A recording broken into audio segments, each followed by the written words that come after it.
থেকে জেসমিন আক্তারের ননদের স্বামী এই 1 নম্বর আসামি। তাদের মাঝে ছিল পরকীয়া অবৈধ সম্পর্ক থাকার কারণে এই 1 নম্বর আসামি মোজাফফর হোসেন এবং 2 নম্বর আসামি জেসমিন আক্তার তাদের পূর্ব প্ল্যান অনুযায়ী 25শে নভেম্বর 2022 তারিখে ডিসিস্টের বড় বোন মারা যায়। সেই ডিসিস্টের বড় বোন মারা গেলে তাদের পুরো পরিবার সেখানে যায় এবং ওই রাত্রে বাড়ি থাকাকালীন অবস্থায় তারা 1 নম্বর আসামি এবং 2 নম্বর আসামি প্ল্যান করে এই 1 নম্বর ডিসিস্টের বাড়ি যায়, গিয়ে তাকে হত্যা করে এবং 164 ধারা অনুযায়ী এই 1 নম্বর আসামি নিজে স্বীকারোক্তি প্রদান করে, তার দোষ স্বীকার করে।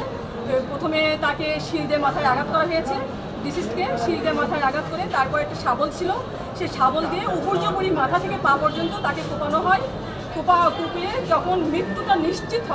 নিশ্চিত হওয়ার পরে তারপরে একটা কম্বল দিয়ে তাকে মুড়িয়ে তাকে ওখানে রেখে ওই জেসমিনের সহযোগিতায় ওখান থেকে চলে যায় এবং তারপর তার ওই যখন 164 ধারা যখন জবানবন্দি দেওয়ার পর জব্দকৃত যখন এই শাবলটা উদ্ধার করা হয়, ও আসামি 1 নম্বর আসামি নিজের থেকে শাবলটা যেখানে রেখেছিল কীভাবে মেরেছে, কোথায় রেখেছে, ও নিজের থেকে শাবলটা বের করে মানে উপস্থিত এলাকার সবার সামনে ম্যাজিস্ট্রেটের সামনে এটা বের করে দেয় এবং তারা এটা জব্দ করে এবং এটা একটা ঠান্ডা মাথায় পরিকল্পিতভাবে হত্যা করা হয়েছে। 302 ধারা এবং 34 ধারা এটা প্রমাণিত হয়েছে, সাক্ষ্য প্রমাণ অনুযায়ী প্রমাণিত হয়ে আজকের এই রায়টা হয়েছে। 1 নম্বর আসামি মোজাফফর হোসেন তার মৃত্যুদণ্ড এবং তার সঙ্গে 50,000 টাকা জরিমানা এবং 2 নম্বর আসামি জেসমিন আক্তার তার যাবজ্জীবন কারাদণ্ড এবং সঙ্গে 50,000 টাকা জরিমানা, অনাদায়ী 6 মাস কারাদণ্ড।